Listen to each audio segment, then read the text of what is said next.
चलिए मित्रों, शुरू करते हैं हम अपना आज का करंट अफेयर। देखते हैं हमारे जितनी भी महत्वपूर्ण खबरें हैं सभी पे विस्तार से चर्चा और विश्लेषण करते हैं। हमारी पहली न्यूज़ है, परमाणु अप्रसार संधि को लागू हुए 55 वर्ष पूरे हुए। तो एनपीटी बहुपक्षीय संधि में एकमात्र बाध्यकारी प्रतिबद्धता का प्रतिनिधित्व करती है। इसका लक्ष्य परमाणु हथियार संपन्न राष्ट्रों द्वारा निरस्त्रीकरण और परमाणु ऊर्जा के शांतिपूर्ण उपयोग को बढ़ावा देना है। इसके विषय में जानते हैं। इसे 1970 में लागू किया गया था। सदस्य हैं इसके 191 देश। भारत ने इस संधि पर हस्ताक्षर नहीं किए हैं। भारत के अनुसार यह संधि राष्ट्रों के बीच परमाणु शस्त्र संपन्न और परमाणु शस्त्र विहीन के रूप में भेदभाव करती है। संधि के मुख्य प्रावधानों पर एक नजर डालते हैं तो प्रमुख सिद्धांत है अप्रसार, निरस्त्रीकरण और शांतिपूर्ण परमाणु प्रौद्योगिकी तक पहुंच। अप्रसार तो संधि के पक्षकारों को परमाणु हथियार प्राप्त करने या हस्तांतरित करने से बचना चाहिए। अंतर्राष्ट्रीय परमाणु ऊर्जा एजेंसी की भूमिका तो संधि के अनुपालन को IAEA द्वारा किए गए निरीक्षणों के माध्यम से सत्यापित किया जाता है। वर्ष 1957 में अंतर्राष्ट्रीय परमाणु ऊर्जा एजेंसी की स्थापना संयुक्त राष्ट्र प्रणाली के भीतर एक स्वायत्त संगठन के रूप में की गई थी। इसका उद्देश्य परमाणु प्रौद्योगिकियों की सुरक्षित, संरक्षित और शांतिपूर्ण उपयोग को बढ़ावा देना है। संधि के संचालन की समीक्षा तो प्रत्येक 5 वर्ष में की जाती है। वर्तमान समय में एनपीटी का महत्व जानते हैं तो परमाणु हथियारों के संदर्भ में बढ़ते खतरे, छोटे हथियारों, AI जैसी विकसित होती प्रौद्योगिकियों आदि के रूप में परमाणु शस्त्रागार को मजबूत करना।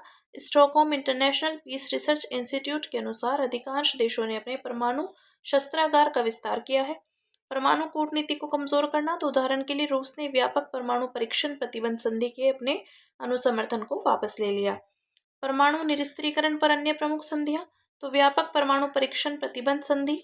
यह संधि वायुमंडल, बाह्य अंतरिक्ष और जल के नीचे परमाणु हथियार परीक्षणों पर प्रतिबंध लगाती है। भारत ने इस पर हस्ताक्षर नहीं किए। परमाणु हथियार निषेध संधि तो भारत द्वारा ये भी हस्ताक्षरित नहीं है। भारत और परमाणु हथियार तो परमाणु परीक्षण 1974 और 1998 में परमाणु विस्फोट और परीक्षण किए गए थे। परमाणु सिद्धांत भारत ने 2003 में अपने 8 सूत्रीय परमाणु सिद्धांत की रूपरेखा प्रस्तुत की थी। इसमें परमाणु हथियार का पहले उपयोग न करने की नीति पर जोर दिया गया है। परमाणु सहयोग तो 2005 में भारत अमेरिका के बीच असैन्य परमाणु सहयोग पर समझौता किया गया था।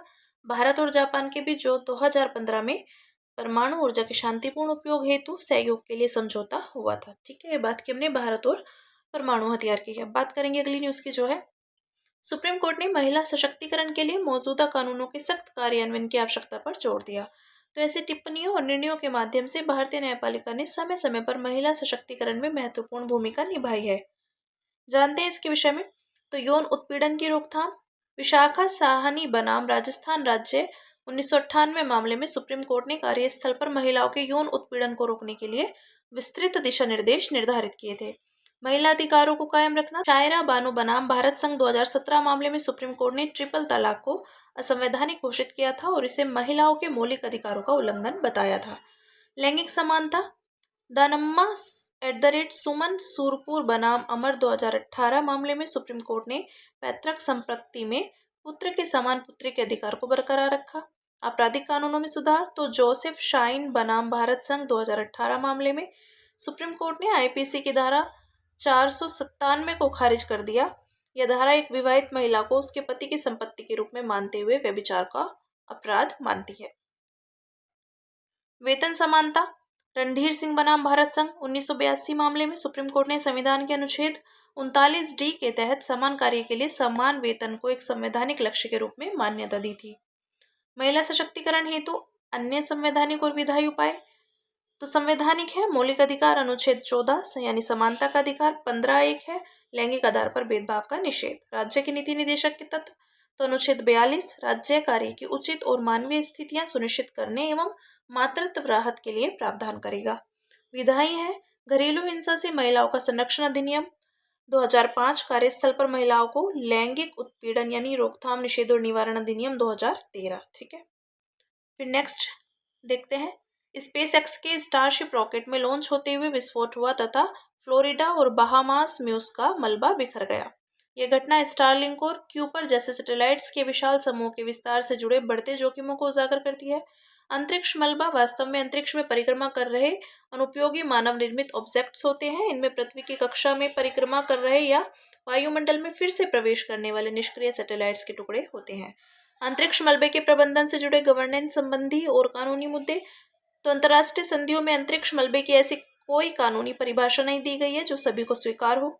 जिम्मेदारी 1972 के लाइबिलिटी कन्वेंशन के तहत इस पर विवाद है कि मलबे को स्पेस ऑब्जेक्ट्स माना जाए या नहीं। जब मलबा किसी देश के अधिकार क्षेत्र से बाहर हो जाता है तो इसकी जिम्मेदारी तय करना मुश्किल हो जाता है।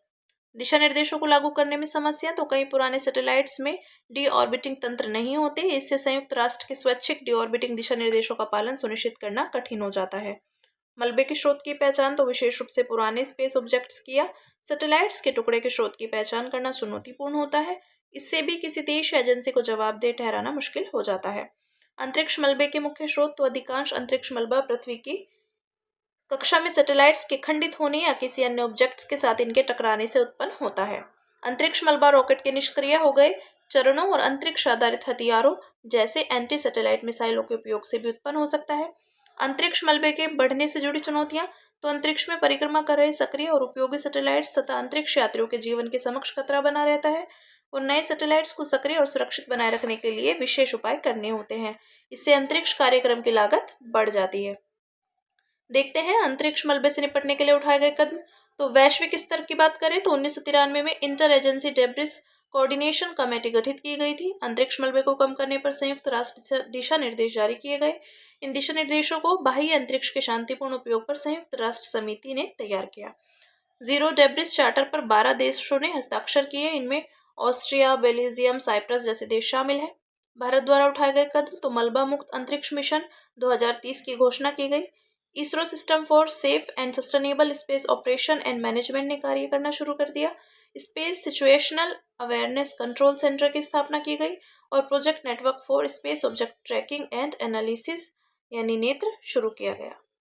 अब बात करते हैं अगली न्यूज़ की जो है एक अध्ययन में वैश्विक जैव विविधता संरक्षण के लिए समुद्री घास के महत्व पर प्रकाश डाला गया। तो हाल ही में nature reviews earth and environment में एक लेख प्रकाशित हुआ था। इसमें समुद्री घास द्वारा जैव विविधता और पारिस्थितिकी तंत्र सेवाओं को समर्थन, इसके समक्ष विद्यमान मुख्य खतरों और लाभों को लेकर चर्चा की गई। समुद्री घास के विषय में जानते हैं तो ये समुद्री पुष्पीय पादप है जो उथले व तटीय जल में उगते हैं। इनका विकास आमतौर पर मुहाने और समुद्री पर्यावासों में होता है। समुद्री घास को समुद्र के फेफड़े कहा जाता है। ऐसा इसलिए क्योंकि प्रकाश संश्लेषण के जरिए ऑक्सीजन का उत्पादन करने में महत्वपूर्ण भूमिका निभाती है। यह ऑक्सीजन समुद्री पारिस्थितिकी तंत्र के लिए अत्यधिक आवश्यक है। समुद्री घास का वितरण। तो एंटार्कटिका को छोड़कर लगभग सभी महाद्वीपों में पाई जाती है। भारत में वितरण की बात करें तो पूर्वी तट पर मन्नार की खाड़ी और पाक की खाड़ी क्षेत्र में पाई जाती है। पश्चिम तट पर कच्छ की खाड़ी क्षेत्र, अरब सागर में लक्षद्वीप के अलग अलग द्वीपों में, लैगून और बंगाल की खाड़ी में, अंडमान व निकोबार द्वीप समूह में पाई जाती है। समुद्री घास का महत्व। तो जैव विविधता समर्थन। समुद्री घास मैदान संरक्षण वाली 121 प्रजातियों और 746 मछली प्रजातियों के लिए पर्यावास प्रदान करते हैं। कार्बन प्रच्छादन। समुद्री घास वर्षा वनों की तुलना में 35 गुना तेजी से कार्बन का प्रच्छादन करती है। ये महासागरों के कार्बन का 10 से 18% संग्रहित करती है, जबकि समुद्री नीतल के केवल 0.1% भाग को कवर करती है। तटीय संरक्षण। तो समुद्री घास के मैदान समुद्री लहरों के प्रभाव को कम करते हैं। इससे तटीय क्षेत्रों की तूफान और अपरदन से रक्षा होती है। आर्थिक मूल्य। तो समुद्री घास पारिस्थितिकी तंत्र का वार्षिक मूल्य लगभग 6.4 ट्रिलियन अमेरिकी डॉलर आंका गया। ये वैश्विक मात्स्यिकी के 20% हिस्से का समर्थन करती है, जिससे मत्स्यन और पर्यटन उद्योग को लाभ होता है। समुद्री घास के समक्ष खतरे। तो शहरी, औद्योगिक और कृषि अपवाह, तटीय विकास, ड्रेजिंग, अनियंत्रित मत्स्यन व नौका विहार गतिविधियां, जलवायु परिवर्तन आदि। आगे देखते हैं समुद्री घास के संरक्षण के लिए आरंभ की गई पहले। तो वैश्विक स्तर पर शुरू की गई पहले यूएनईपी कम्युनिटी मैनुअल। यूएनईपी और उसके भागीदारों ने समुद्री घास संरक्षण के लिए समुदाय आधारित परियोजनाओं का मार्गदर्शन करने हेतु एक मैनुअल जारी किया है। सीग्रास वॉच यह एक सहयोगात्मक कार्यक्रम है। इसके तहत स्वयं सेवकों व संगठनों को समुद्री घास के पर्यावासों की निगरानी और संरक्षण के लिए प्रशिक्षित किया जाता है। Blue carbon initiative. तो इस पहल के तहत कार्बन प्रच्छादन और जलवायु परिवर्तन शमन के लिए समुद्री घास सहित तटीय पारिस्थितिकी प्रणालियों पर ध्यान केंद्रित किया जा रहा है। भारत में शुरू की गई पहले कौन सी है? तो राष्ट्रीय समुद्री मात्स्यिकी नीति। यह नीति तटीय समुद्री पारिस्थितिकी प्रणालियों में मैंग्रोव और प्रवाल भित्तियों के साथ साथ समुद्री घास के महत्व का भी उल्लेख करती है। जलवायु लचीलापन परियोजना। तो इस परियोजना का तटीय जलवायु के प्रति लचीलापन बढ़ाने के लिए आंध्र प्रदेश, महाराष्ट्र और ओडिशा में संचालन किया जा रहा है। इसमें समुद्री घास जैसे प्राकृतिक पारिस्थितिकी तंत्रों का संरक्षण और पुनर्बहाली शामिल है। इस परियोजना को ग्लोबल क्लाइमेट फंड से अनुदान के रूप में सहायता प्राप्त है। ठीक है, आगे देखते हैं। अगली न्यूज है, विश्व मसाला संगठन ने मसालों में अधिक मूल्यवर्धन का सुझाव दिया। तो विश्व मसाला संगठन ने $10 बिलियन के निर्यात लक्ष्य को प्राप्त करने के लिए मसालों में अधिक मूल्यवर्धन का सुझाव दिया। भारतीय मसाला बोर्ड ने 2030 तक $10 बिलियन का निर्यात लक्ष्य रखा। इसे प्राप्त करने के लिए वैश्विक स्तर पर मूल्यवर्धित मसालों में भारत की हिस्सेदारी 7% तक बढ़ानी होगी। वैश्विक मसाला बाजार में भारत की हिस्सेदारी 2024 में मात्र 0.7% के साथ $14 बिलियन रही है, जबकि चीन की 12% और संयुक्त राज्य अमेरिका की 11% है। मसालों के संबंध में भारत की स्थिति जानते हैं। तो उत्पादन की बात करें तो भारत विश्व का सबसे बड़ा मसाला उत्पादक और सबसे बड़ा उपभोक्ता देश है। भारत में अंतर्राष्ट्रीय मानकीकरण संगठन द्वारा सूचीबद्ध 109 मसाला किस्मों में से 75 का उत्पादन होता है। प्रमुख मसाला उत्पादक राज्य हैं तो मध्य प्रदेश, राजस्थान, गुजरात, आंध्र प्रदेश, तेलंगाना, कर्नाटक, महाराष्ट्र आदि। निर्यात, भारत मसालों का सबसे बड़ा निर्यातक है। वर्ष 2021-22 में भारत से सबसे अधिक निर्यात होने वाला मसाला मिर्च थी। प्रमुख निर्यात गंतव्य तो चीन, संयुक्त राज्य अमेरिका, बांग्लादेश, थाईलैंड, संयुक्त अरब अमीरात, श्रीलंका, मलेशिया, यूनाइटेड किंगडम आदि। प्रमुख चुनौतियां तो कम मूल्यवर्धन, भारत से मसाला निर्यात में मूल्यवर्धित उत्पाद की हिस्सेदारी केवल 48% है, जबकि शेष 52% निर्यात कच्चे या साबुत मसाले के रूप में होता है। सामाजिक आर्थिक चुनौतियां तो 98% मसाला उत्पादन लघु किसानों द्वारा किया जाता है, जिनके पास 2 हेक्टेयर से कम भूमि होती है। कमजोर विनियमन तो भारत में स्वच्छता एवं पादप स्वच्छता संबंधी सभी मापदंडों को कवर करने वाले राष्ट्रीय मानकों का अभाव है। कड़ी वैश्विक प्रतिस्पर्धा तो भारत को वियतनाम, इंडोनेशिया, ब्राजील, चीन आदि देशों से कड़ी प्रतिस्पर्धा का सामना करना पड़ता है। मसालों से संबंधित शुरू की गई पहले है। भारतीय मसाला बोर्ड यह एक वैधानिक संस्था है जो वाणिज्य विभाग के प्रशासनिक नियंत्रण में भारतीय मसालों के विकास एवं वैश्विक प्रचार के लिए काम करती है। मसालों का निर्यात विकास एवं संवर्धन योजना, तो इसका उद्देश्य निर्यातकों को अत्याधुनिक प्रसंस्करण तकनीक अपनाने में सहायता करना है।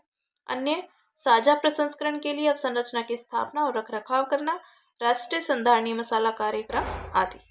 ठीक है, अब बात करेंगे अन्य सुर्खियों की, जिसमें पहली न्यूज है आजीविका का अधिकार। तो सुप्रीम कोर्ट ने रणवीर इलाहाबादिया को कार्यक्रम प्रसारित करने की अनुमति दी, क्योंकि यह उसके लिए आजीविका का एकमात्र स्रोत है। जानते हैं आजीविका के अधिकार के विषय में। तो सुप्रीम कोर्ट ने विविध निर्णयों के माध्यम से माना कि संविधान के अनुच्छेद 21 में जीवन का अधिकार और आजीविका का अधिकार निहित है। अनुच्छेद 39, राज्य सुनिश्चित करेगा कि सभी नागरिकों, पुरुषों और महिलाओं को समान रूप से पर्याप्त आजीविका का अधिकार प्राप्त हो। इस अधिकार के संदर्भ में सुप्रीम कोर्ट के निर्णय।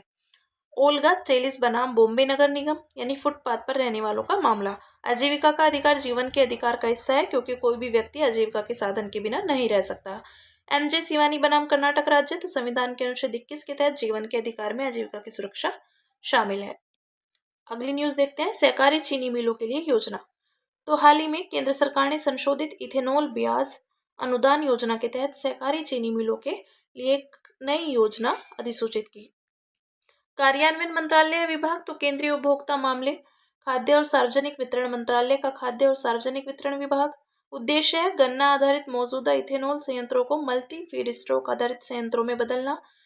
इससे मक्का और खाद्य के लिए अनुपयोगी हो चुके खाद्यान्न जैसे अन्य कच्चे माल का उपयोग किया जा सकता है।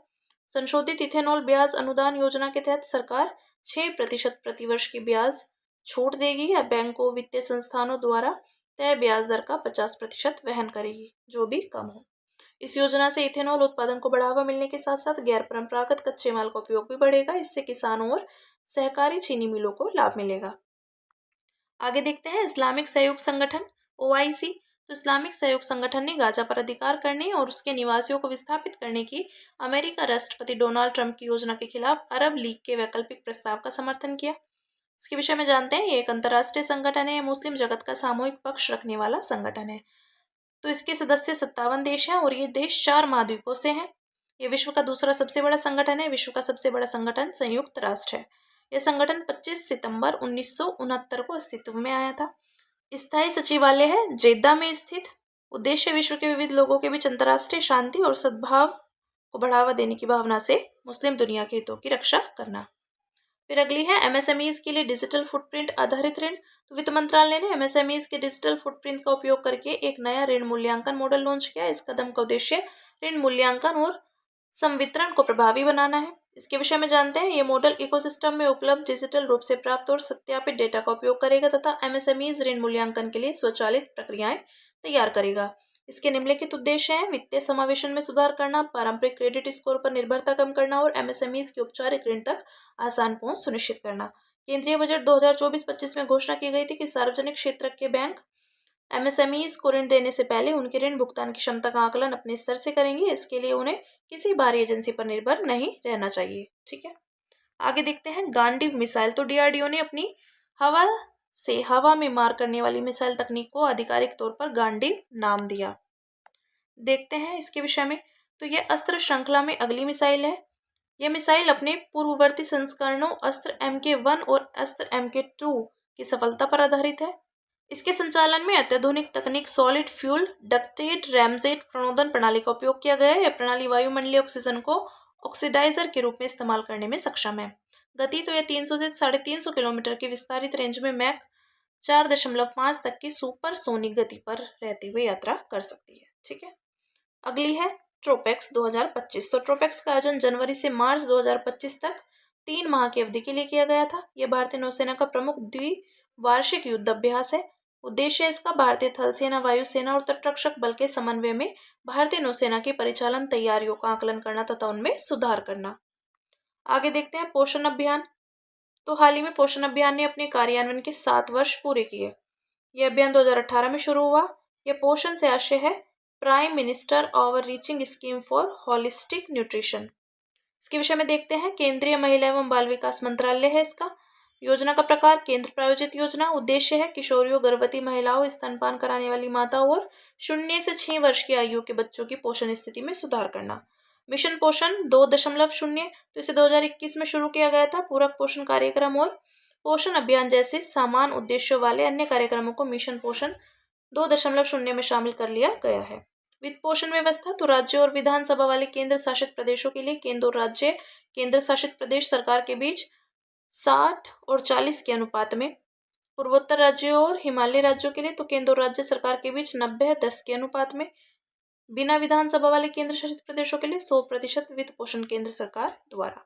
अंत में बात करेंगे सुर्खियों में रहे व्यक्तित्व की, जो है गोविंद वल्लभ पंत। तो प्रसिद्ध स्वतंत्रता सेनानी और उत्तर प्रदेश के प्रथम मुख्यमंत्री गोविंद वल्लभ पंत को उनकी पुण्यतिथि 7 मार्च पर याद किया गया।